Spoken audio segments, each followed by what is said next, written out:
जागृत जीवन जगुनी जिज्ञासा जागती ठेवूया जगती विषय असो स्थूलाचा सूक्ष्माचा देव वाखरी प्रगती पृच्छा करुनी साधू जिज्ञासेची तशीच परिपूर्ती देवकृपे सर्वांना लाभो इह पर दोहोत श्रेष्ठ गती.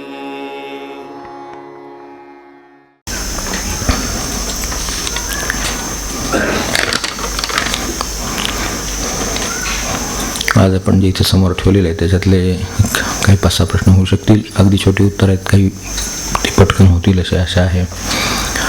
पाहू. मूकं करोति वाचालं पंगुं लंघयते गिरिं यत्कृपातमहं वन्दे परमानन्दमाधवं सद्गुरुनाथ महाराज.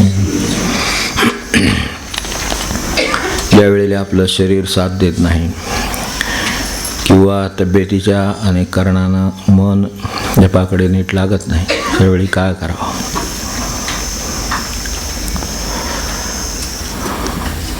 म्हणजेच शरीराकडे लक्ष देऊन जप करावा का?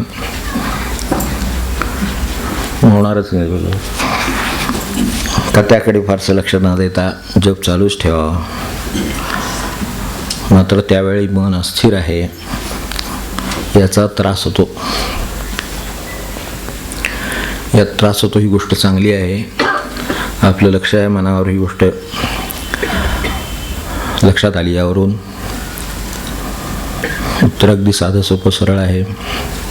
रस्त्यावरच्या रहदारीचा त्रास न मानता आपलं चालणं सुरू ठेवावं.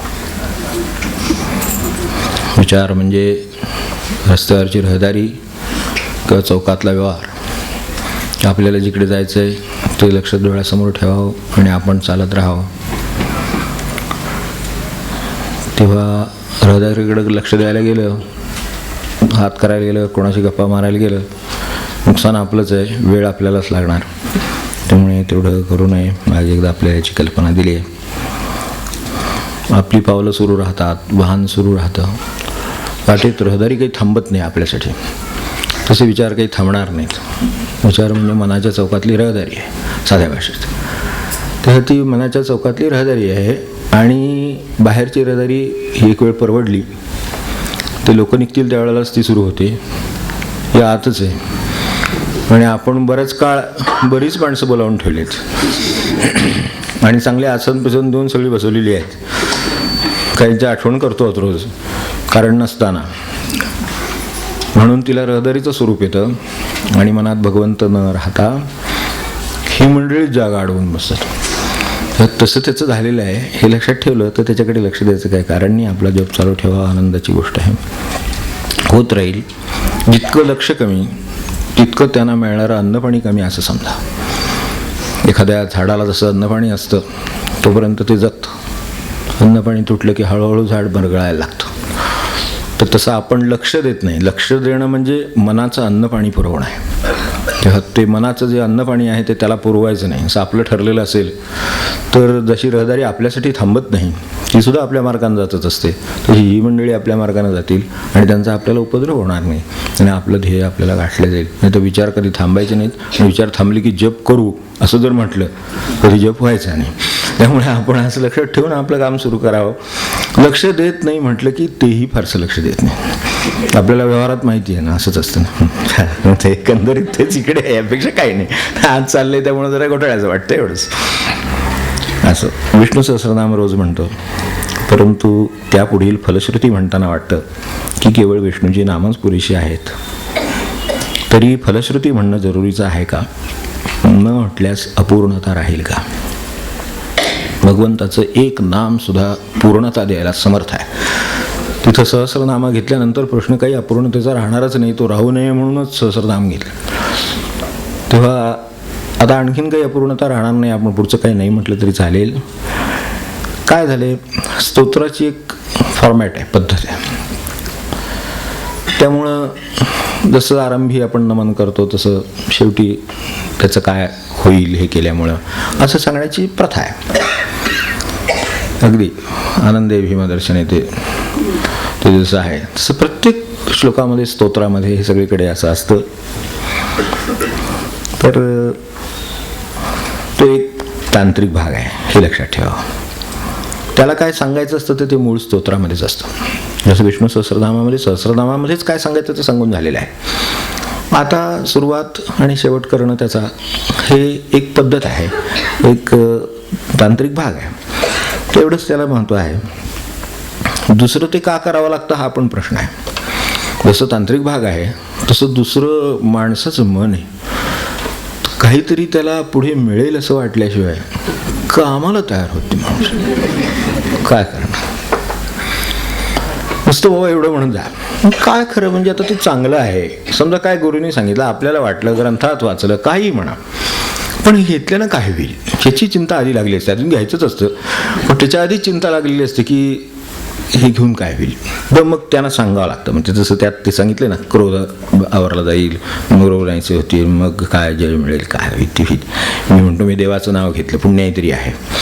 त्या काळात दुसरं काम थांबेल अशी अपेक्षा करू आपण, स्तोत्र मोठ्याने म्हणत असाल तर त्यामुळं ते काम थांबलं. निदान वाईट काम तरी थांबलं मनातलं दुसरं. हा फायदा कमी आहे. आणि तिथे भगवंताचं नाम आलं, हा फायदा काय कमी आहे. त्यामुळे खरं व्हायचं ते आपलं फलश्रुती झालेलीच आहे. आपण ज्या वेळेला सहस्रनाम पूर्ण केली त्यावेळेस ती झालेली आहे. फक्त हे अशासाठी सांगावं लागतं, काही लोक फळाच्या अपेक्षेनंच कर्म करू शकतात. फळाकडे न पाहता कर्म करणं हे धैर्य आणि समजूत आहे. खरं सांगायचं जर कुठल्याही फळाची अपेक्षा न करता काम करणं ही धैर्याची बाब आहे. कारण त्याला कर्तव्याचं स्वरूप येतं. किंवा इकडे उपासनेमध्ये आपला जो उपास्याशी संबंध आहे तो दृढ करण्याशी त्याचा संबंध आहे. म्हणजे त्यांना काय ते रोगव्याधी समजतं, ही होत नाही तर राहत. रोगव्याधी समजतं काय आपल्या काही केवळ भूमिरूपीवर अवलंबून नसते. ते जसं आहे आपल्या बऱ्याच गोष्टी आपण इतर करतो, एक भूमिरूपी म्हणतो, बाकी काय करतो, मग ती कशी जाईल. तर मला एकाने विचारलं, हे लोक खोटं लिहितात. म्हणलं खोटं नाही लिहित, आपण अजून बरंच काही खोटं करतो. ते कसं लिहिते म्हणलं होते केवढे त्यांची योग्यता काय आहे का. आता तुम्हालाच ते आमिषाशिवाय काम करायची सवय नाही म्हणून त्यांनी सांगितलं. बरं, जर तुम्ही शुद्ध असाल तर हे काम करेल, पण आता ते करीत नाही किंवा जर करत नसेल तर त्यावेळेला दुसरं काहीतरी आपलं चाललेलं आहे काम, म्हणून हे ते होत नाही आहे किंवा त्यात अडचण येते किंवा वेळ लागतो. याचं कारण माझी त्याच्या व्यतिरिक्त इतर काही भार त्याच्यावर पडलेत तर ते दूर मलाच करायला हवेत. तर हे असं लक्षात ठेवलं तर ही जी फलापेक्षा आहे ही नसणंच चांगलं केव्हाही. खरं तर मूळ विष्णू सहस्रनाम म्हणावं, आनंदात राहावं. समाप्ती चषक एखादा श्लोक असतो शेवटी, तर तेवढा बस आहे.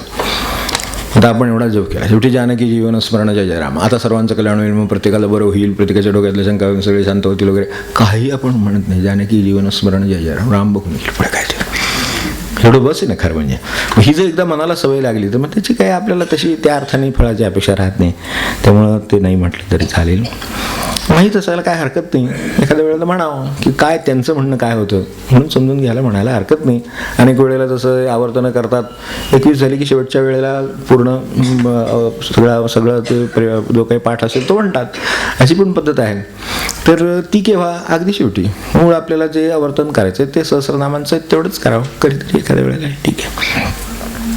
सहस्रनामामध्ये अर्थो अनर्थो असं एक नाम आहे. तर अनर्थ नामाचा अर्थ कसा लावावा, थोडीशी अडचण येते. पण आपण ज्या अर्थाने ह्या अर्थाकडे पाहतो, अर्थ जितका पटतो तितका अनर्थ पटत नाही.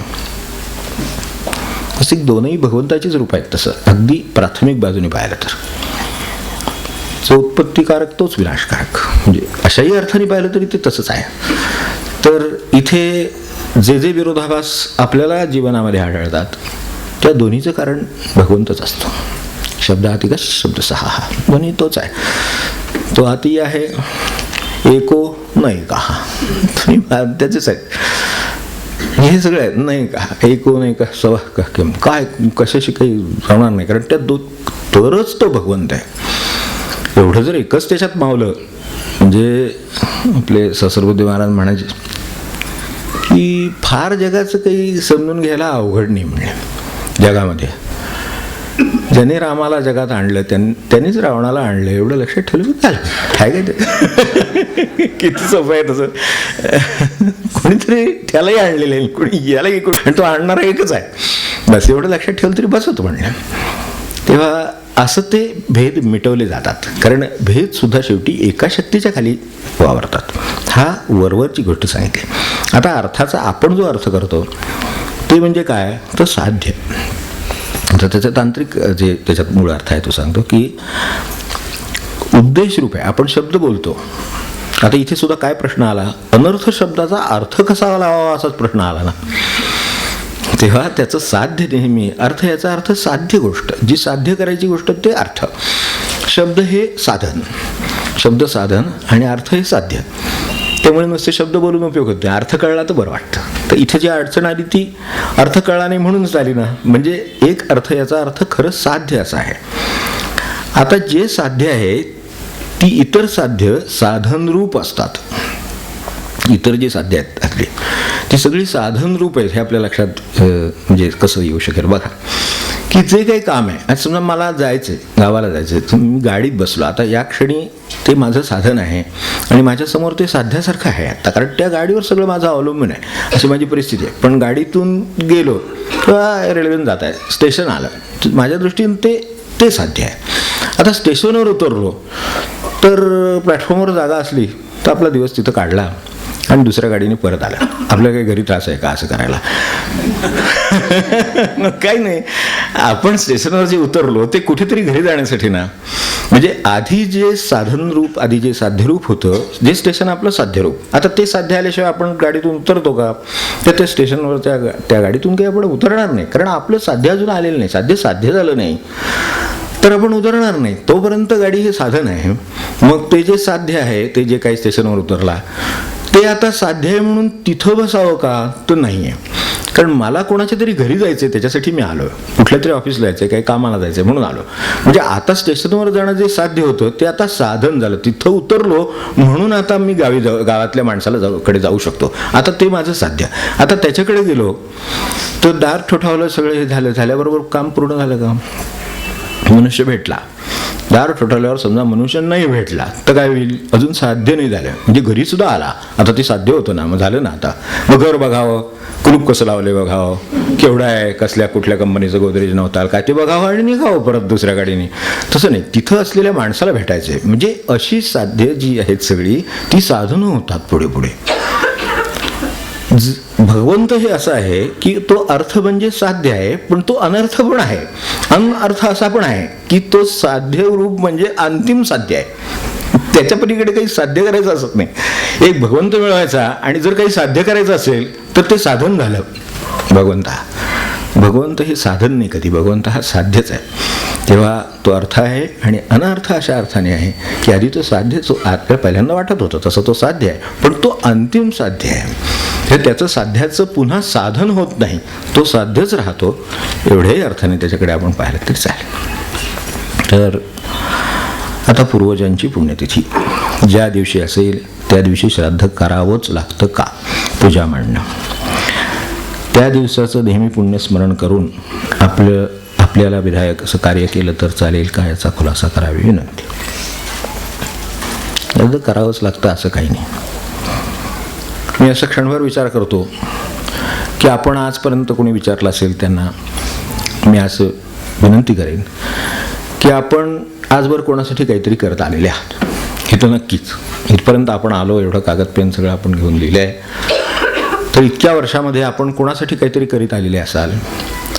आपल्या मनामध्ये ते जे करीत आपण जे काही ज्याच्यासाठी जे जे केलं, अगदी लहान मुलापासून असे असल्यापासून, लहान असल्यापासून आत्तापर्यंत जे जे केलं ते प्रत्येकासाठी जे केलं ते त्यातल्या कोणीही काहीही लक्षात नाही ठेवलं तरी आपल्याला चालेल का? तर ते जर चालत असेल तर काही फार प्रश्न येणार नाही, पण आपल्याला नाही चालत. आणि व्यवहाराच्या बाजूने बघितलं तर ते बरोबर पण नाही. कारण एक जीवनातला महत्त्वाचा गुण कृतज्ञता आहे. केलेल्याची जाणीव हा महत्त्वाचा गुण आहे. अपकार हा सुद्धा अनेकदा आपल्यावर उपकार ठरतो हे आपल्याला माहिती आहे. तर अशा तऱ्हेचं जे ज्यांनी केलेलं आहे त्याची ती जाणीव आहे. आता ह्याच्यात इथे जे पूर्वजांचं म्हटलं हे तर जन्माशी निगडीत आहे. त्यामुळं सर्वात मोठी गोष्ट ही आहे की मला देह मिळाला, तर त्यांची ती जाणीव आहे. ती जाणीव व्यक्त करण्याची जागा ही आहे, ती तिथी आहे. किंवा काय आपल्यासमोर काय दिवस असेल, कुठला असेल तो स्मरणाचा, तो स्मृतिदिन असेल, तो असेल. तर आपल्याला जर असं विसरून गेलेलं, कोणी लक्षात न ठेवलेलं, जाणीव न बाळगलेलं असं चालत नाही. आणि ते बरोबर पण नाही, त्याच्या दृष्टीने सुद्धा हिताचं नाही. कारण असं जर करत गेला तर तो भक्षक होईल त्याला. प्रत्येक गोष्टीचा तो फायदा फक्त घेईल आणि त्याला काहीही जाणीव राहणार नाही. त्याच्यासाठी तो काही करणार नाही. त्याच्यासाठी तर नाहीच, पण याची जाणीव ठेवून दुसऱ्यासाठी करावा अशी एक संस्कृती आहे, ती पण तो करणार नाही. तर असं होऊ नये म्हणून हे काही विधी घालून दिलेत. आणि त्याचा हे काळाशी निगडीत गोष्ट असल्यामुळं आपण जाणते आहात, तर आपण हे समजू शकाल की मुळात ती शिकवण कृतज्ञतेची देण्यासाठी ते एक संधी दिलेली आहे. कृतज्ञतेची गरज तर सर्वत्रच आहे, पण तरीसुद्धा ही अगदी प्राथमिक स्वरूपाची गोष्ट आहे, प्राथमिक स्वरूपाचं आपल्याला मिळालेली गोष्ट आहे. तर तिच्याविषयीची कृतज्ञता हा अत्यंत प्राथमिक भाग आहे, अत्यंत महत्त्वाची, पायाभूत. आईवडिलांची आठवण हा पायाभूत गोष्ट आहे. तेव्हा आता ते नाहीत, तर आपण ती कृतज्ञता कशी व्यक्त करणार हा प्रश्न राहिला. कृतज्ञता असणं किंवा नसणं असे पर्याय नाहीच आहेत. कृतज्ञता आहेच, फक्त प्रश्न एवढा राहील की श्रद्धया कृतम श्राद्धम. आता ते करताना प्रश्न येईल की ते श्रद्धेनं केलं की नाही, ह्या भावनेने केलं की नाही, करायचं मनात म्हणून केलं की नाही, त्यांची आठवण म्हणून केलं की नाही, हा पुढचा भाग उत्पन्न होईल. त्याला काळाचा संदर्भ आहे, व्यवहाराचा संदर्भ आहे, बरोबर. तर श्रद्धेनं करावं, भीतीनं करू नये. करावंच लागतं का म्हणण्यामध्ये थोडा भाव येतो, त्याच्यासाठी हे स्पष्ट करतो. नाही केलं तर ते म्हणतात ना तसं मागं लागेल की काय काय वगैरे. हा, आपल्याकडं श्रद्धेपेक्षा भयाचं साम्राज्य जास्त आहे, प्रेमापेक्षा भय जास्त आहे. तर असले काही ह्याच्यासाठी काही करायची काही गरज नाही. असं काय होणार नाही. ते त्यांना गती त्यांना त्यांच्या कर्माने मिळालेली आहे. आपण काही त्यांना काही गती वगैरे देत नाही. आपण फक्त सद्भावना व्यक्त करतो, कृतज्ञता व्यक्त करतो, ती आपले जीवन समृद्ध करते.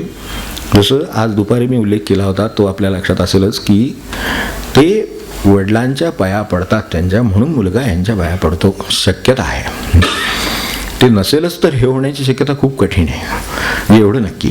त्यामुळे त्याच्यासाठी वी आर प्रिपेअरिंग ग्राउंड्स, ते आहेत ते. तर त्यातला एक संस्कार आहे म्हणून ते आहे. तर प्रेमानं करावं, करायचं तर श्रद्धेनं करावं. आपल्याला खरोखर कल्पना कितपत आहे मला माहीत नाही, नक्की असेल. मग आपण वाचन करत असाल, श्रवण मनन करत असाल, शास्त्राने मूळ जाणीव बाळगायला सांगितली. काय करायचं ह्याच्याविषयी जे काय करता येणं शक्य आहे सर्वोच्च तिथपासून हात जोडण्यापर्यंत सगळं उभा ठेवले. मला आश्चर्य वाटतं की इतकी फ्लेक्सिबिलिटी कुठल्या शास्त्रामध्ये असेल असं नाही. इतकी शास्त्र थोर आहेत, कारण प्रत्येक गोष्टीनं होणारं साध्य तेच आहे. वडिलांची आठवण म्हणजे फोटोला नमस्कार समजा अशी कल्पना करू, तर ते सुद्धा त्यांना बास आहे त्यांच्या दृष्टीनं. त्याच्यासाठी केलेलं अन्नदानही बास आहे, तेही तेच सध्य करून देणार. फलित त्याचं काय, तर कृतज्ञतेची अभिव्यक्तीचं जे फलित म्हणून मला सद्भावना मिळणं किंवा सद्भावनांचे संदेश जाणं आणि येणं आणि ती पसरणं, हा जे सगळे परिणाम आहेत ते सगळे सारखे. केवढी सोपी गोष्ट करून ठेवली. उलट असं सांगितलं शास्त्रामध्ये की श्राद्धे कुर्यात न विस्तरम. आपण जर फार त्याचं मांडत असाल तर त्याची पण काही गरज नाही असं शास्त्रच म्हणतं. श्राद्धे कुर्यात न विस्तरम, फार विस्तार मांडू नका त्या गोष्टीचा. तर त्याची जी गरज आणि स्थान आहे तेवढं पुरेसं आहे करणं. कितीही शास्त्र सांगतं, आपण विचार करा शास्त्राचा किंवा शास्त्रीयांचा म्हणा, फार तर त्याच्यात फायदा असेलच की नाही काहीतरी, पण त्यांना शास्त्राने घालून दिले हे शास्त्रीय श्राद्धे कुर्यात न विस्तरम. फार विस्तार करून काही कर्मकांड निर्माण करू नका, मूळ भावना जपा. त्याला काय अभिप्रेत आहे ते आपल्याला कल्पना असेल. म्हणजे न विस्तरम ही पळवाट म्हणून घेऊन या मात्र, कारण काय असतं शास्त्रवचन काय सांगायचं म्हणजे घोटाळा बुडो लगेच असतो.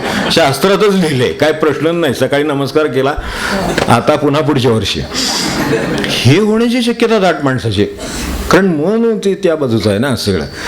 तर ज्याला शक्य आहे तर त्यांनी जेवायलाही घालावं. कोणालाही घालावं, गरिबाला घालावं, कोणाला काय आपल्याला जिथे गरज वाटते तिथे जे काम करावं वाटतं ते करावं. पण अशा तऱ्हेनं त्यासाठी ह्याचा पळवाट म्हणून वापर करू नये. पण शास्त्राची परवानगी आहे एवढं लक्षात ठेवायला हरकत नाही. तर विस्तार म्हणजे कर्मकांड होऊ नये याच्यासाठी ते सांगितलं. छोटं अन्नदान असेल, दानधर्म असेल, काय असेल ते आपल्याकडे.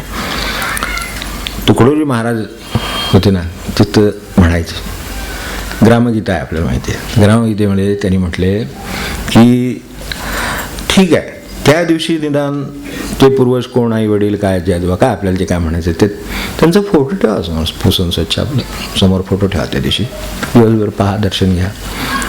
त्यानिमित्ताने घरातली सगळी मंडळी एकत्र या, फोटोसमोर सगळी मंडळी एकत्र या आणि सगळ्यांनी मिळून परमेश्वराला प्रार्थना करा. एक चांगली कृती होईल घरामध्ये, त्या दिवशीचं चांगलं वातावरण निर्माण होईल. तर यासाठी सगळे एकत्र आज जे आलेले आहोत असेच आपण सगळे एकत्र असावे. काय प्रार्थना करावी शेवटी आपलीच इच्छा आहे, तर प्रार्थना करावी त्या दिवशी नुसती. एवढं जरी केलं तरी चालेल. कृतज्ञतेची कृती कोणती हा गौण मुद्दा आहे. कृती असावी हे खरं. तेव्हा आणि या कृती ह्या सहजपणे तिकडे प्रेरणा द्यायचं काम करीत असतात. ज्या वेळेला घरातली मुलं, आत्ता हे तुकडोजी महाराजांचं सांगितलं, पण त्यांची ते जे सांगितलं ते करताना काय होईल असा विचार करा क्षणभर, की आपला मुलगा बसलेला आहे, नातू बसलेला आहे किंवा काय, आणखी घरातली मंडळी बसलेली आहेत, तर ती बसलीत आणि त्या फोटोला नमस्कार करतायत, त्यांचं स्मरण आहे, डोळ्यासमोर दिसतंय आणि सगळी मंडळी मिळून सर्वांच्या मांगल्याची किंवा कल्याणाची अशी प्रार्थना करतायत. तर ह्याचा परिणाम चित्तावर काय राहत असेल संस्काराचा, हा पण विचार करू. काही फॉर्मॅलिटी नाही याच्यामध्ये, कोणी काय एकत्र यावं वगैरे, ते बायकांना काय समय, पुरुषांनी काही नाही, आपण सगळे गोंधळ करून टाकलेलं सगळ्याचा. मुळात जितक्या कृतज्ञतेची गरज मला आहे तितकी लहान मुलाला आहे, तितकी मुलांना आहे, मोठ्यांना, स्त्रियांना आहे, सगळ्यांना आहे. म्हणून त्यांनी एकत्र यावं हा अगदी व्यवस्थित मार्ग सांगितला आहे. तर तेही करायला हरकत नाही. शास्त्रानं इतकं खाली उतरलेलं आहे की द्यावं, दानधर्म करावा, अन्नदान करावा, अगदी गाव जेवण घालावं, काय हरकत नाही. आपलं काय त्यानिमित्ताने ते होईल, अन्नदान होईल, ही केवढी गोष्ट आहे. म्हणजे एवढी याची शक्यता आहे. तिथपासून ज्याला काहीच शक्य नाही तिथपर्यंत सगळ्यांचा विचार केला आहे.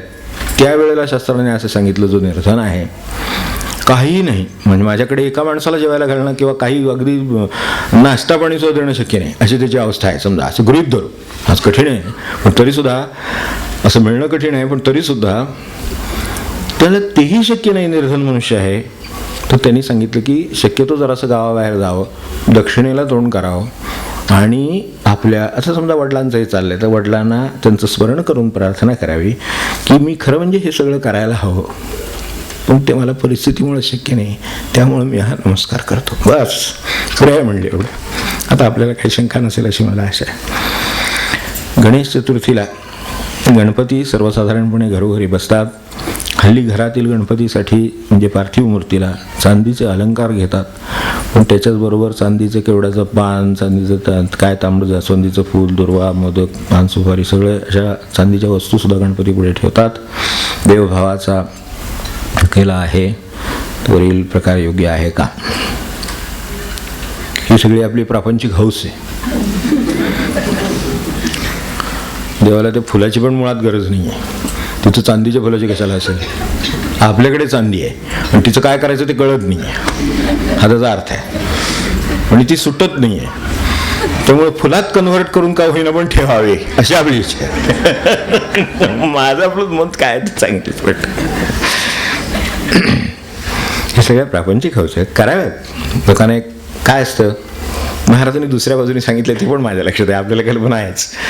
महाराजांनी म्हटलं की लहान बाळ आहे तर त्याच्यासाठी आई दागिने घालते, मी करते, सगळे काय कपडे घालते, त्याला ते उकडून इतकं त्रास होतो.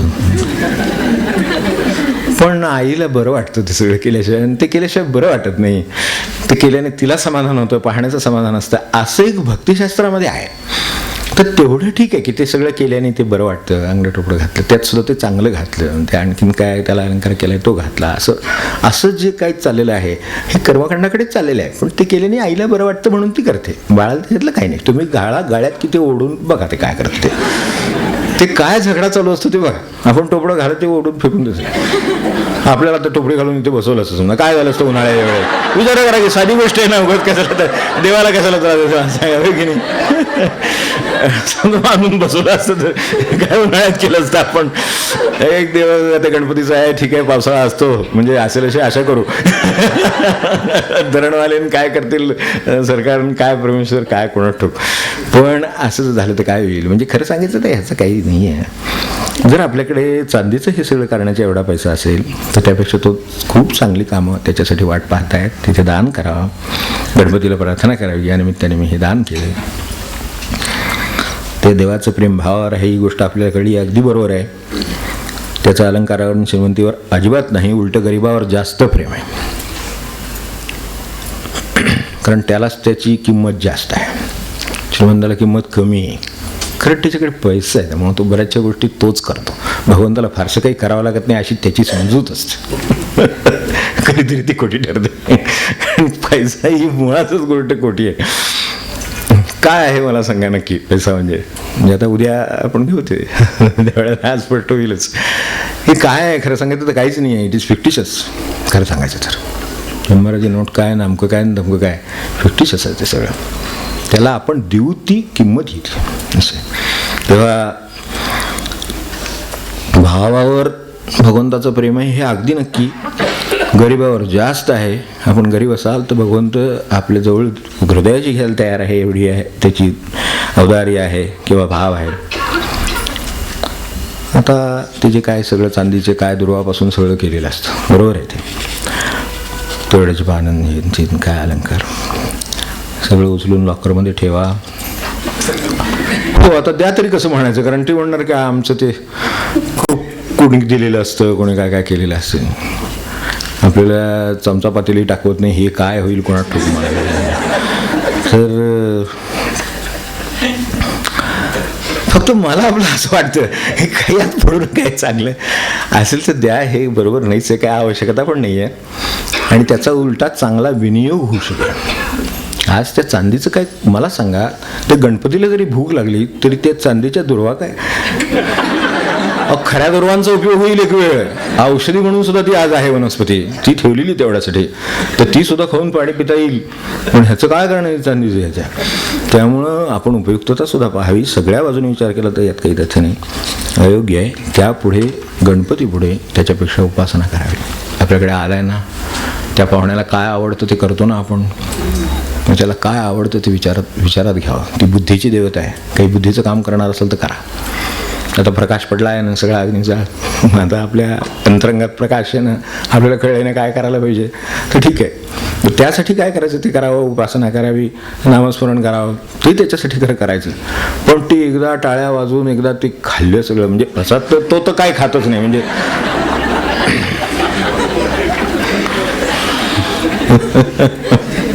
व्यक्ता असं उपासती ते अंधारी प्रवेशती आहे ना. आपण सगळं वाचले त्यात ऐकतोच आहे.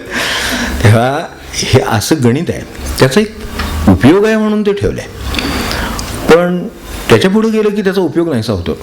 तेव्हा ते लक्षात ठेवून हे करावं. उपासना करावी. तिचं भर पडेल. ते काहीतरी आपल्या चित्तामध्ये काहीतरी त्याचं उतरेल तर तसं करावं अशी विनंती करतो.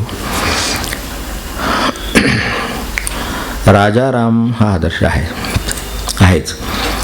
परंतु लवकुशाच्या वेळी सीतेला वनवासात पाठवण्याची कृती समर्थन कशी करावी.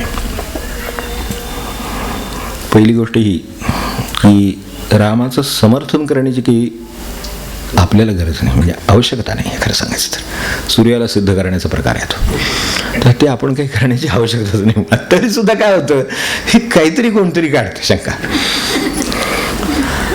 ज्यांना काही करायचं नसतं ना ते लोक शंका काढतात. असं महाराजांनी सांगून ठेवलंय.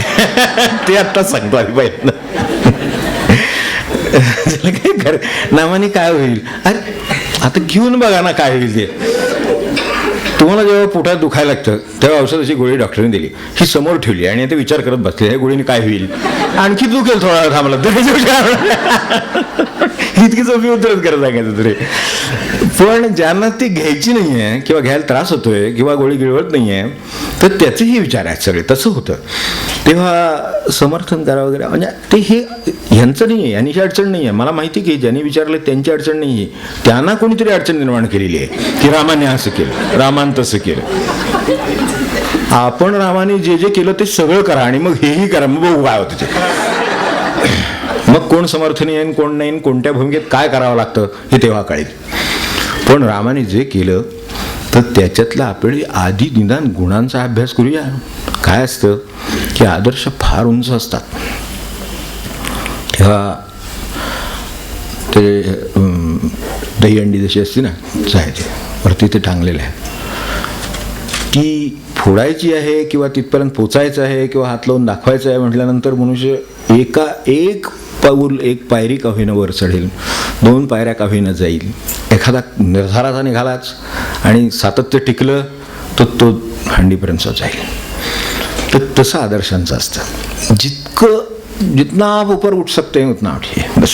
यापेक्षा काय सांग, आपल्याला किती येत आहे वरती ते बघायचं असतं. हे ज्यावेळेला आदर्श समोर असतात त्यावेळेला हे बघायचं आपल्याला की आपल्याला ह्याच्यातलं काय घेता येण्यासारखं आहे, ह्याच्यासारखं काय, मला सत्यवचन काय घेणार आहात आपण ठराव. प्रेम, बंधू प्रेम असेल, हे सगळं आहे, हे घ्यायचं आहे, आदर घ्यायचा आहे, काय घ्यायचं आहे ह्यातलं तर ते घ्या. आता ते घ्यावं आणि तेवढं तरी निदान पाळावं, हे खरं. आता मूळ कृतीचा प्रश्न. ह्या कृतीच्या मागं पुढं वाल्मिकी रामायणात मूळ जिथे आहे तिथे बऱ्याच गोष्टी अजून आहेत. त्या कदाचित आपल्यापर्यंत आल्या असतील नसतील मला माहीत नाही, पण व्यवस्थित घटनाक्रम असतो एक. हे ज्या दिवशी झालं त्याच्या आदल्या दिवशी महर्षी अष्टावक्र जे आहेत, ज्यांची अष्टावक्र संहिता आज आपण वाचतो, अष्टावक्र गीता वाचतो, ते आदल्या दिवशी रामाकडे कुशलाच्या विचारपूस करण्यासाठी आलेले होते. हे त्रिकालदर्शी ऋषी असतात. ते आदल्या दिवशी त्याच्याकडे आलेत आणि त्यांना विचार की कसं आहे तुझं, कारण का राम त्या अर्थाने राज्यग्रहण करून हे 1 वर्ष व्हायचं आहे, पहिल्या वर्षाचा अनुभव आहे. तर त्या पहिल्या वर्षाचा जो अनुभव राज्याचा आहे तर त्यात तू काय धोरण ठेवलंयस आणि काय करण्याची गरज आहे ते सांगण्याचा अधिकार त्यावेळेला तपस्वी ऋषींना आहे.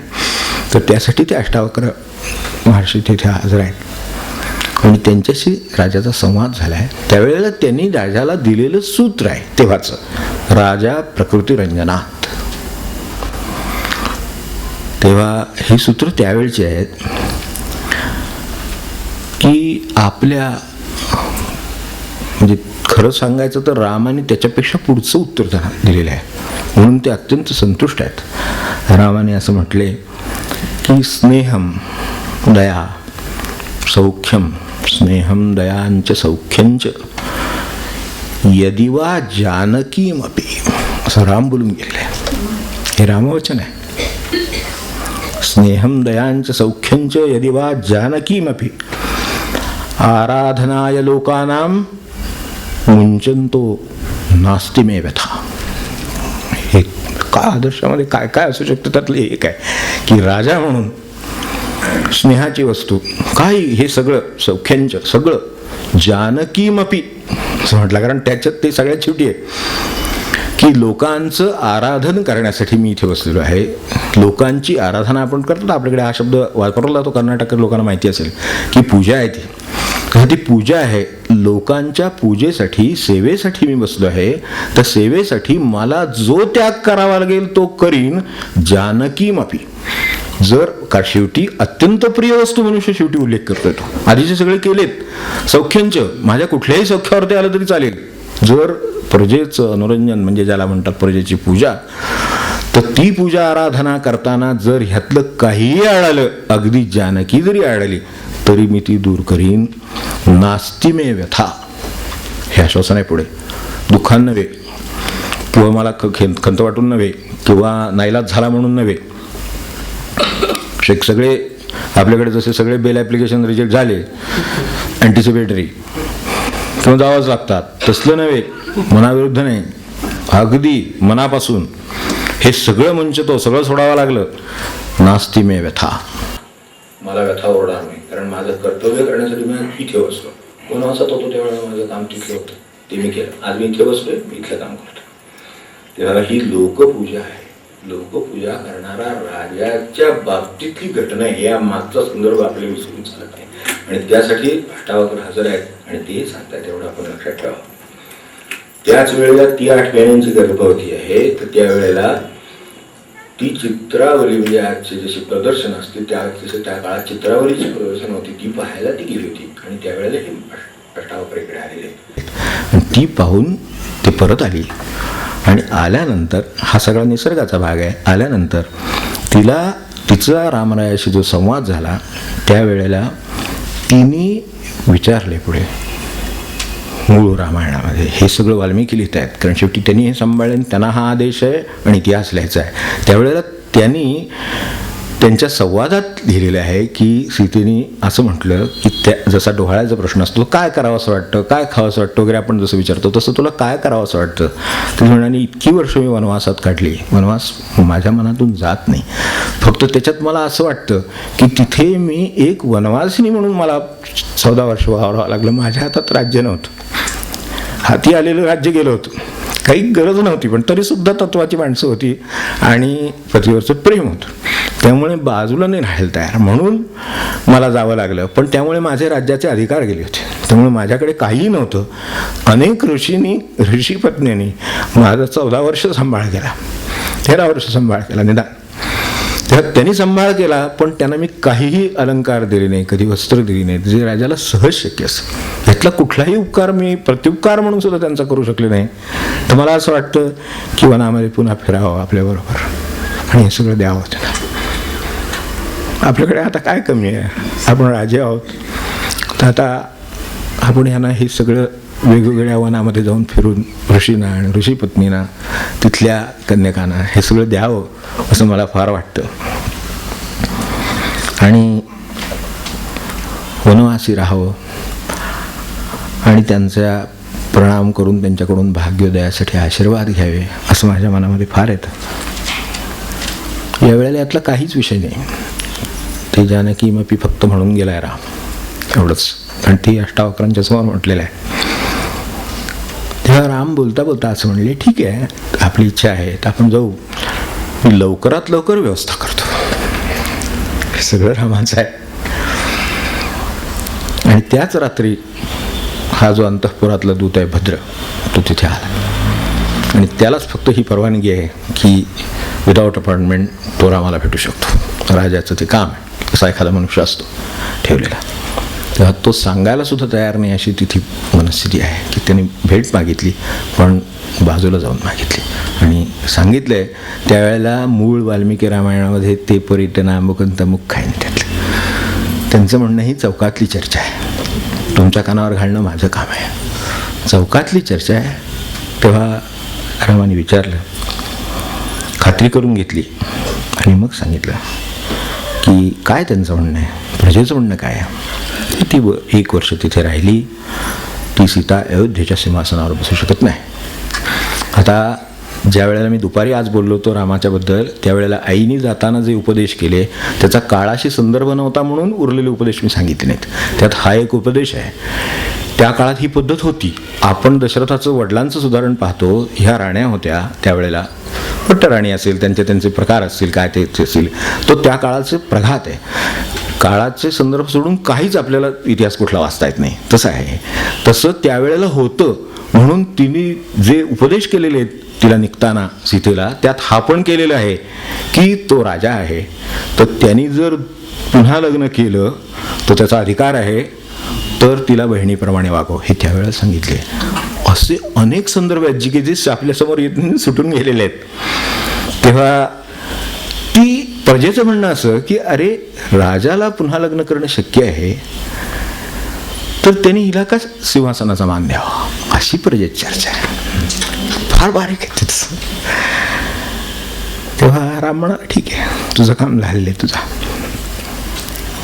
त्यानंतर अपरात्री त्यांनी 3 भावांना बोलावलेलं आणि त्यांना एकत्र बोलावून अगदी खाजगीत सांगतोय म्हणल्यावरच त्याने ओळखले की काहीतरी निर्णय रामाचा झालेला आहे. तो म्हणाला, हा निर्णय आहे, एरवी मी तुमच्याशी सल्लामसलत करतो, पण मी राजा या नात्याने मला प्रजेचे जे मत आहे त्याच्यापुढे माझं मत नाही.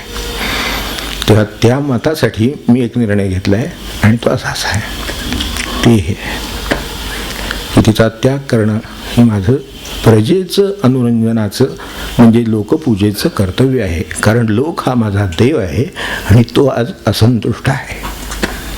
तर त्याच्या संतुष्टीसाठी मी ही पूजा करू इच्छितो. त्यामुळे दुसरं लग्न करू इच्छित नाही. आपण काळजीपूर्वक विचार करा. समर्थन काय करायचं आहे? समर्थन इतकं आहे, ते भोगवादी नाही, त्यातलं नाही आहे. त्याच वडिलांच्याकडे आपण पाहिलं तर तिथे आढळेल, पण इथे नाही आढळणार. इतकं ते बारीक आहे. ज्याने विचार केला असेल त्यांच्या लक्षात येईल. तर तो म्हणतो ते नाही, तिचा त्याग करायचा ही माझी लोकपूजेमधलं काम आहे. तर ते मी करायचं ठरवलं आहे. हे किती कठीण आहे याची मला कल्पना आहे. तुम्हाला ते किती कठीण आहे याची पण मला कल्पना आहे. पण हे काम मी लक्ष्मणावर सोपवलेलं आहे. लक्ष्मणावर नेहमीप्रमाणे संताप झालेला आहे. सगळं झालं पण ते तो फक्त कमांड ऐकणार आहे, बाकी त्याचं काही नसतं. तर तेव्हा तो त्याग केलेला आहे. आणि तिथे गेल्यावर आपल्याला कल्पना येत नाही की आदर्शांमध्ये काय उंची असते. तेव्हा सकाळी सगळे बरोबर जेवाय रे काय तिला द्यायचं होतं ते आदल्या दिवशी जे बोलली होती की ऋषीपत्नीने द्यावं, ऋषींना द्यावं, वनात फिरावं, हे जे सगळं वाटते ते दुसऱ्या दिवशी सकाळी हा करतोय अशी तिची समजूत होती. दुसऱ्या दिवशी रामाने सगळं सकाळी हे सगळं केलेलं आहे. फक्त मग आपण निघायचं ना, तर फक्त मला येता येत नाही. मी ह्या नवीन राज्यकारभार आहे यामध्ये अडकलेलो आहे, त्यामुळे मला काही येता येत नाही. तर लक्ष्मण बरोबर येईल आणि तू जा आणि जिथे जिथे मनात फिरावं असं वाटतं तिथे जा, आश्रमात जा आणि तुला जे वाटत होतं करावं असं तू मला सांगितलंस ते पुरं कर, असा आदेश देऊन तिला पाठवलेला आहे. तेव्हा हे त्याग म्हणजे त्याच्यामागे किती गोष्टी घडल्या आहेत ह्याचा आपण विचार करा. आणि मग तिथे सुद्धा काय घडलं याचा विचार करा की जेव्हा त्यांचा आश्रम जवळ आला वाल्मिकींचा, तेव्हा मध्ये नदी आहे, त्या नदीजवळ रथ थांबला. लक्ष्मणाने हे नावेतून तिकडे गेले आणि गेल्यानंतर त्यांनी सांगितलं की मान खाली घ्या. तिथे व्हायने ओळखलं की हे तरी गडबड आहे. विचारलं सांगा. तिची प्रतिक्रिया बघण्यासारखी आहेत. आपण फक्त तिने त्याग केला आणि ह्या केलं त्या केलं, रामाने केलेलं तर काय केलं ते आधी बघू. तसं हे आहे. मामिकेयम यम तनु मामिकायम तनु मामिकेयम तनुर्नूनम सृष्टा दुःखाय लक्ष्मण. मला याची जाणीव आहे की मला जे शरीर धारण करावं लागलेलं आहे ते फक्त दुःख भोगण्यासाठी आहे, याची मला जाणीव आहे. त्यामुळे काही दुःखाचं सांगितलंच तरी मला चालेल. काय त्यांची वचनं असतील आणि कुठे ते असतील कल्पना करा. यायला उशीर झाला माणसाला तर काय बुमाबुम होती आपल्याला माहिती. आपल्या घरी येणाऱ्या माणसाला यायला उशीर झाला, सांगितलेली वस्तू विसरली, काय वेळ झाला, आपल्याला सगळी कल्पना आहे काय होतं. आणि ती माणसं कुठे आहेत म्हणून तर आपण कोणी अरे रामराय म्हणायची वेळ ती काहीतरी जे आपल्याला पचेल पेलेल, कुठलं तत्व आपल्याला पेलेल. दृष्टा आलं सृष्टा दुःखाय लक्ष्मण अशी जाणीव आहे मला. तेव्हा ते पहिली प्रतिक्रिया झाली. त्या क्षणी तिला असं वाटलं की मला प्रजेचा सुद्धा अधिकार नाही आहे का. त्या अधिकारात मी विचारू शकते की तुम्ही अग्निपरीक्षा केली तेव्हा तुम्ही सुद्धा होता ना. त्याचीच साक्ष आहे लक्ष्मणाची. तुम्ही होता ना तिथे, तुम्ही का नाही सांगू शकला किंवा तुम्ही का नाही हे रामाला विचारा त्यांना विचारा असं म्हणाले. आणि क्षणभर शांत सांग राहिले आणि मग म्हणाले की हे चुकीचं आहे. मी जे आत्ता बोलले यातलं रामाला काही सांगू नका. पहिली प्रतिक्रिया जाऊ द्यावी, विनोबा म्हणायचं ना, ती अशी शिकावी खरं म्हणजे की तिने ती प्रतिक्रिया जाऊ दिली. हा केवळ प्रतिक्रिया आहे. मी तर दुःखासाठी जन्माला आले, ह्यात काय फरक पडला यामुळे आणखीन. त्यामुळे आता माझ्या दृष्टीने काही फरक पडला नाही. होते ते कल्याणाचा असणार आहे याची नक्की मला खात्री आहे. राम जी गोष्ट मला करायला सांगतो ती गोष्ट कल्याणाचीच असली पाहिजे. त्यात काय कल्याण आहे ते पुढे मला स्पष्ट होईल. पण एक राम चुकीचं करणं शक्य नाही. तो शत्रूला जिथं न्याय देतो तर मला देणार नाही ही गोष्टच शक्य नाही. म्हणजे पुढे काय काय आहे ते सगळे संवाद बघण्यासारखं आहे. त्यामुळे तो चूक वागणं शक्य नाही. तेव्हा यातलं कृपा करून त्याला काही सांगू नका. मला पहिल्यांदा जे एकदम वाटलं राजा म्हणून प्रजा म्हणून अधिकार काही नाही, फक्त प्रेमच आहे असं. आणि मला तेवढा आदरच आहे फक्त. आणि त्याच्या न्यायबुद्धीवर माझा कोणाच्याही पेक्षा जास्त विश्वास. त्यामुळे मला ह्याच्याविषयी काही नाही, त्याची कल्याण बुद्धीवर माझा विश्वास आहे. ही तिची प्रतिक्रिया आहे, हे आपण लक्षात घेऊ. उलट तिनं म्हटलंय यापुढे उलटी मला आता मनात आश्रमात नक्की त्या काळात असेल तर आश्रम असत आणि हात वाल्मिकींचा जवळच होता, तर तेवढं त्यांना ज्ञान होतंच. तेव्हा आता तुम्हाला संधी आहे उलटी, हे सगळं आहे ते मी दान करीन. मला ते काल वाटत होतं सारखं की आपण हे यातलं काही करू शकलो नाही, मी माझी रामाने इच्छा पूर्ण केलीच, तर ती माझी इच्छा पूर्ण होईल. त्यामुळे तोही अडसर दूर झाला मनातला, आणि मी उलटा आता तपश्चर्या करेन. तिनं त्यावेळेला असं म्हटलंय की मी सूर्यनारायणाची उपासना करेन. सूर्यनारायण, भगवान नारायण हे आपल्याला माहिती, सूर्यनारायण म्हणजे काय आहे ते. मैव जन्मांतर पातकीनाम व्यपाकः, तिची पहिली प्रतिक्रिया अशी आहे, जन्मांतर पातकानाम यम व्यपाकः, हा त्याचा परिणाम असला पाहिजे, असं होणारच नाही. मी कुणाचं तरी काहीतरी असं केलेलं असल्याशिवाय माझं असं काहीतरी होणार नाही, असं पहिलं एक प्रतिक्रिया. किती मुद्दे आहेत त्यातले एक काही मुद्दे सांगतो. पण एक त्यांना माझा निरोप सांगा की कुळाला साजेल असंच मी पुढेही वागेल. काय असतील माणसं ती, कुठे असतील याची कल्पना काय. आमची कोर्टात घटस्फोट असते, तू असं केलंस मी असं करेन का, तो मिळवा रे रामराया हाक मारायची वेळ आली तळमळी. त्याला सांगा की आपल्या कुलाला साजेल असं इथून पुढेही मी वागेन, माझ्याकडचा वारसा उदरात आहे तो मी जपेन, ती काळजी माझ्यावर आहे. आता सूर्योपासना करीन आणि प्रार्थना काय करीन की परत जन्माला रामच पती मिळते, एवढी प्रार्थना मी करीन. आणि सूर्यनारायणाला ही प्रार्थना करीन, सप्लिमेंटरी ॲप्लिकेशन आहे की पुन्हा मात्र वियोगाचं दुःख देऊ नकोस. रामायण कुठे आहे ह्याची कल्पना नसती, म्हणून आपण हे स्वर समर्थन सहज करता येईल काय त्याला. हे सगळे गठ्ठा काय संपायचं नाही या गतीनं, पण आपण शिकतो आहोत. पण काहीतरी असेल आपल्या समोर आलेलं निदान चित्तामध्ये असं. सुख आणि आनंद समाधान या दोन अवस्था अनुभवाच्या पातळीवर हव्या हव्याच्या आणि सारख्याच असतात, भासतात. बरोबर आहे, भासतात हे अधिक बरोबर आहे. त्यामुळे त्यांच्याबाबत सावध होता यावं यासाठी त्याच्यातले भेद काही स्पष्ट करता येतील का. मुद्दा बरोबर आहे, हा मुद्देसुद्धा आहे. एक लक्षात ठेवू की सुख हे, म्हणजे मी फक्त मुद्द्यानेच सांगतो, सुख हे देहाशी निगडीत आहे, ते अनित्य असतं. सुख हे साधनाने मिळतं आणि त्याच्या पाठोपाठ दुःख येतं. हे सुखाचे वैशिष्ट्य आहेत, कारण त्याला प्रतियोगी आहे. सुखाला दुःख हा प्रतियोगी आहे, त्यामुळे नुसता छापा नाही मिळणार, काटा मिळेल. तसं आहे. इतक्या गोष्टी आहेत. एक तर ते देहाला लागून आहे, ते अनित्य आहे, टिकणार नाहीच. अन्नपोटात सुख देतं, 5 तास नाही टिकू शकत, आपल्याला भूक लागते परत. इथपासून सुरुवात आहे, आपलं काय सुखाची कल्पना आहे तिथपर्यंत जा. देहाच्या साधनाने अनित्य आहे, साधनं लागतात, त्याच्याशिवाय सुख नाही. तर सुख आणि आनंदामध्ये फरक काय आहे, ह्या प्रत्येक बाबतीत फरक आहे. आता जे सांगितलं त्याचीच दुसरी बाजू सांगतो की देहाच्या स्थितीशी समाधान निगडीत नाही. दोनमध्ये फरक आहेत. देहाची स्थिती कशी पण असू शकेल, पण समाधानावर काय ओरखडा सुद्धा उठत नाही, काय कारण नाही. आनंदावर ओरखडा उठत नाही. देहाला जरा टाचणीने मुंगी चावली तरी दुःख आलं लगेच. तर हा फरक सुख आणि आनंद किंवा समाधान ते सारखेच आहेत, त्याच्यात आहेत. इथे अनित्यता मी बोललो, ती टिकाऊ आहे, नित्य आहे. पहिल्यांदा आपल्याला त्याचा अनुभव अनित्य स्वरूपात येतो, पण ते नित्य हे लक्षात येतं की ते टिकू शकतं, कारण ते कशाने आलं नव्हतं. माझ्या चित्ताला सवय नाही म्हणून ते टिकलं नसेल, असं असेल. कारण आनंद पेलावा लागतो. महाराजांनी समाधीचा आनंदसुद्धा कुर्तकोटींच्या डोक्यावर हात ठेवून दिला आहे. ते म्हणले उगाच खाली आलो नाही, यावं लागलं, असं महाराज म्हणाले. किती बारीक असेल बघा. उगाच खाली आलो नाही, यावं लागलं, कारण आनंद पेळण्यासाठी सुद्धा चित्ताची एक पुण्यावस्था लागते, तिथे आनंद टिकतो. आनंद अनित्य नसतो, आमची तयारी नसते. म्हणून साधना हा प्रवास आहे, असं मी म्हटलं, मोठा दीर्घ प्रवास आहे तेवढंच. पण साधनावर नाही, म्हणजे नित्यता आहे त्याला. आणि दुसरं तिसरं पुढचं आपण बोलत होतो ते साधनाचं. तर ते साधनाने मिळतं. इथे काहीच घडलं नाही आणि आनंद होऊ शकतो माणसाला. आपण बघा, मन प्रसन्न असते एखाद दिवशी, ते मन प्रसन्न असतं, त्याचं कारण कळत नाही.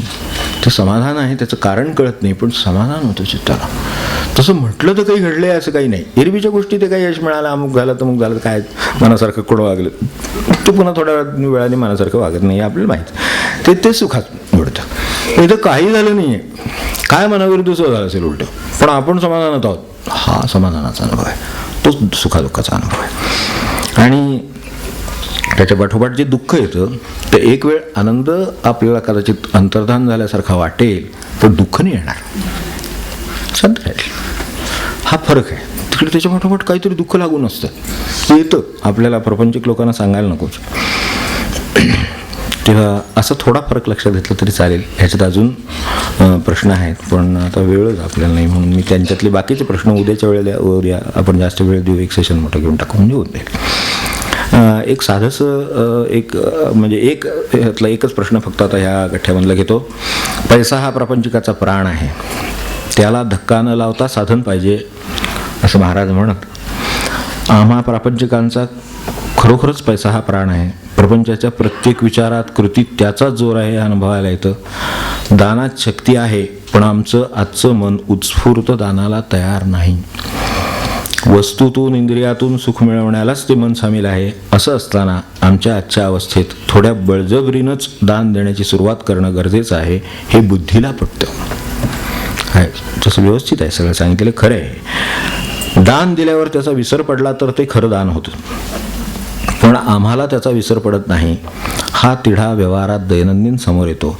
हे सर्व करण्याची युक्ती, प्रक्रिया, मनोवस्था ह्याच्याबद्दल जरा सांगा. हे खूप आहे तसं, ह्याच्यात बरंच आहे. मुद्द्यानं सांगतो फक्त की आपण दानात आत्ताच उल्लेख केला, उत्स्फूर्त दानाला तर तयार नाही, बळजबरी करावी लागते. बळजबरी कशासाठी करायची? तर सवय व्हावी. ही गोष्ट बळजबरीनं, पहिल्यांदा अभ्यासाला बळजबरीनंच बसावं लागतं, मग हळूहळू वेळ झाली की ते अभ्यासाची वेळ ठरते, ते त्यावेळेला वेळेला बसलं जातं. तेव्हा बळजबरी सवय लावण्यासाठी असते. हे जर आपल्याला व्यवस्थित लक्षात आलं असेल तर जे दानाने स्मरण होतंय ती सुरुवात आहे. विस्मरण होण्याची सवय लागेल. जशी इकडे बळजबरीनं नंतर एक वेळेवर करण्याची सवय लागते, तशी हळूहळू ही जी अडचण आहे पुढची की विसर पडत नाही, तर आपण ते लक्षात ठेवणार नाही हा आपला संकल्प आहे. तर तो जर ठेवला कायम तर हळूहळू ते विस्मरणाकडे प्रवास करेल. आपण उजळणी नाही करायची, जितकी कमीत कमी होईल तेवढी बघायची, ते हळूहळू आणखीन कमी होईल. ते पण एक सवयच आहे, तसं विस्मरण होईल. तिसरं म्हणजे काय असतं की दान करतो ही एक मोठी भावना आहे वेगळी, की आज आपण काहीतरी वेगळं करायला निघालेलो आहोत. तर ही असहजता आहे त्यातली. सहजतेत दानाचं रूपांतर करावं म्हणजे ते सोपं होतं. आता पाणी प्यायचं, आता अमुक करायचं, आता जेवायचं, असं नाही काही करावं लागत. ती भूक लागते जेवतो. तसं पैसा जास्त आला देऊन टाकतो, असं झालं पाहिजे. तसं नाही होत, ते दोन गोष्टी वेगळ्या धरल्या जातात. तसं कसं, ते भूक लागली जेवलो ठीक आहे हो, पण हे उचलून द्यायचं आहे. आणि आत्ता जास्त आहे असं वाटते, पण समजा उद्या नाही झालं तर, उद्या नाही मिळालं तर, पुढच्या महिन्यात पगार नाही झाले तर, उशिरा झाले तर, किती शंका म्हणाला. ह्या महिन्यात सद्गुरू आहेत, पुढच्या महिन्यात आहेत ना ते म्हणतील की काहीतरी या महिन्यात काही तुम्ही मिळवलं अशी तुमची समजूत आहे. त्यांचा चिका पडलाच आहे कुठेतरी म्हणून पोचलं तुमच्यापर्यंत. पाकिट सुद्धा वाटत दारावलं असं. बिलं सापडत नाहीत गव्हर्नमेंटमध्ये. हो हो, म्हणजे खरोखरच काही वेळा सापडत नाहीत. ट्रेझरीत होतं तसं, कोशागारात होतं, कुठे काय काय वेगवेगळ्या टेबलावर होतं. तर असं त्याचं शिक्का पडला म्हणून मिळाला ना आज, उद्या सर त्यांचं शिक्के नाही मिळणार आहे. त्यामुळे दानाला नियमितता आली की हळूहळू त्याचा विसर पडायला सुरुवात होते. महिना संपला की किराणाच्या दुकानाच्या बिलाची आठवण होते, दुधाच्या बिलाची आठवण होते, आपण ते देऊन टाकतो. आता गेले 2-3 महिने झाले मी दुधाचं बिल देतोय, अशी कुठं काय आपल्याला काय आठवतं का? गेल्या महिन्यात दिलं, त्याच्या मागच्या महिन्यात दिलं, त्याच्या मागच्या महिन्यात दिलं. हे जे काही प्रकरण आहे की नाही ते त्याच्याशी जोडून टाकावं. गेल्या महिन्यात दान दिलं, त्याच्या मागच्या महिन्यात दिलं, त्याच्या मागच्या महिन्यात दिलं. हां, सगळं एकदम सोपं झालं सगळं आहे की नाही. त्यात नियमितता दाखल करून टाकावं. म्हणजे ते सहज होतं. ते मनाच्या प्रक्रियेत ते कसं दाखल करायचं ह्याच्यासाठी बाजू सांगितली. दुसरी गोष्ट म्हणजे आपण दान म्हणजे काहीतरी आता आपलं जसं नामाला बसावं लागतं. जेवण घाई गडबडीत उभ्या पुरी भाजी काय मिळेल ते, काय पावभाजी काय असेल ते, तिथं काय इतकं काही काय करावं लागत नाही, सहजपणे होतं. तसं हे नाही, नामाला वेळ ठरवावी लागते, ती बसावं लागतं, ती वेळ साधत नाही, कमी होतं, लक्ष लागत नाही, किती गोष्टी, कारण ती मुद्दाम करायची गोष्ट आहे असं झालेलं ते सगळं. आणि त्याच्यामध्ये बाकीचं काही भाव नाही आहे. तर ह्याच्यामध्ये एक भाव आणावा ह्याच्यामध्ये दानामध्ये, की आपल्या गुरूंना ती अत्यंत आवडणारी गोष्ट आहे, ती आपण करतो आहोत. असं म्हटलं की त्याचं भाव अरे त्यांना इतकी आवडते, आपण आवडणाऱ्या किती गोष्टी करू शकणार आहे त्यांना, त्यातली ती एक आहे. 1 किंवा 2 गोष्टी आपण करणार, ही तरी करू, आणि आवडते म्हणून करतोय, आवडते म्हणून करतोय म्हटलं की समाधान असतं ते केल्यानंतर. पुन्हा ते दिलं, आमगेल दिलं, हे झालं ते झालं, नाही डोक्यात राहत. मग ते आपल्या प्रेमाची ती वस्तू व्हायला पाहिजे. आजची एक काहीतरी नियम झाला म्हणून, घातलं कोणीतरी आपल्यावर म्हणून, लादलंय कोणीतरी म्हणून, असे भाव आहेत. तसे नाही, आवडतं काम करतोय, समाधान आहे, आनंद आहे पुढे, तर तो मिळतो त्यावेळेला. ते ज्या वेळेला आवडतं होतं आणि ते त्यांचं आवडतं हे पक्क होतं डोक्यात, त्यावेळेला ते सहज होतं आणि मग त्याच्यातनं आनंद पण मिळतो आणि मग ह्या अडचणी पण दूर होतात. बळजबरी आहे, हे आहे, अनिमित्त आहे, सगळं दूर होतं आपोआप. आणि त्याचबरोबर हेही लक्षात ठेवावं की आपल्या भाग्यात आहे म्हणून होतं आहे. फार बारीक गोष्ट आहे. ज्यांना द्यायचं होतं, मला माहीत असलेलं आहे, ज्यांना द्यायचं होतं ते दुसरी दिवशी नव्हते. आता ते त्यांच्या वारसांचं झालेले आहे, ते देतील, मला नाही माहिती काय होईल. तेव्हा आपल्या भाग्यात आहे म्हणून हे होतंय आपल्याकडून, असं जर आज वाटलं तर ते आजही होईल, उद्याही होईल. जेवढं होणं गरजेचं आहे तेवढं होईल आणि सुटून जाऊ. तर हे व्हावं एवढं सांगतो. आणि आपल्याला मध्ये ब्रेक द्यायचा आहे, पुन्हा आपल्याला पुढचं काम आहे असं नाही. त्यामुळे इथं थांबतो. उरलेले प्रश्न माझ्या डोळ्यासमोर आहेत, अजून काय असेल ते उद्या सकाळपर्यंत येईल. दुपारचं सेशन वाटलं तर 1-2 तास असतं, त्यावेळेला त्याला देऊ. काय आपल्याला त्याचं फरक पडत नाही. आपण कुठून तरी भगवंताच्या चिंतनात असलो, परमार्थाचा उलगडा करत असलो, काय ते अभ्यास करत असलो म्हणजे झालं. आपल्याकडून कुठलंही साधन झालं तरी चालेल, साधन व्हावं एवढी प्रार्थना भगवंताला करतो. जानकी स्मरण जय जय.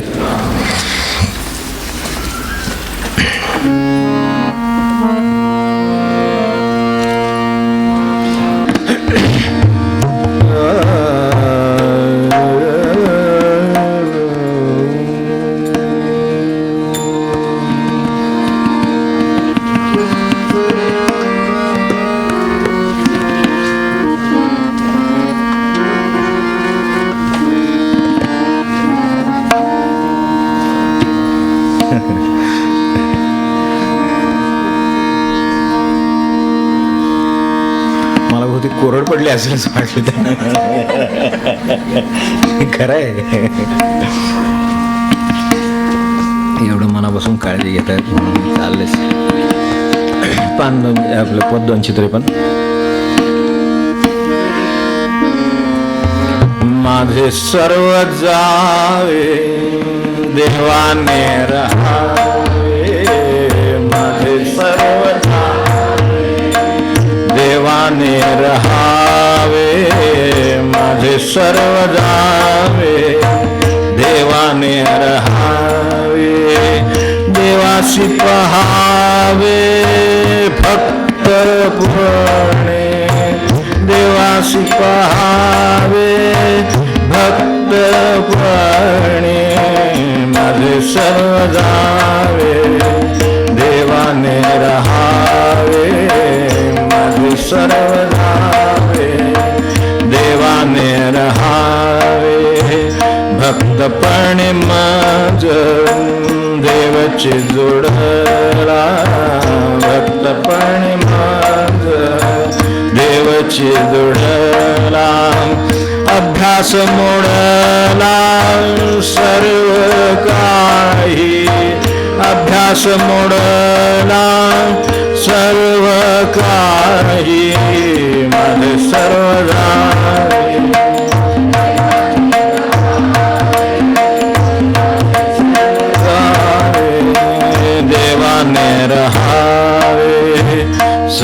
काही जाओ एक देव राहो, सर्व काही जाओ एक देव राहो, माझा मती भाव ऐसा आहे, माझा मती भाव ऐसा आहे, माझे सर्वदा देवाने रहावे, माझे सर्वदा देवाने रहावे, जो हे तंतरी देव तैसा झाला, जो हे तंतरी देव तैसा झाला, हा दिन पाहिला कोणी एक, हा दिन पाहिला कोणी एक,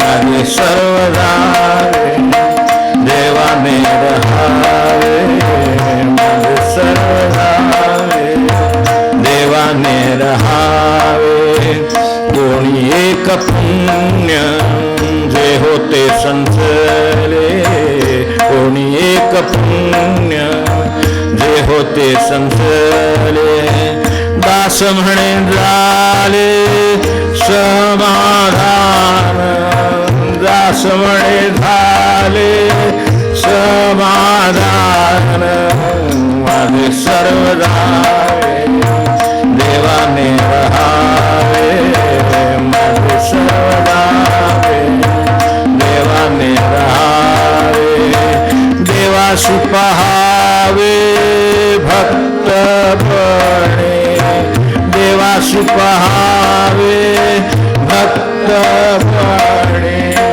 माझे सर्वदा देवाने रहावे,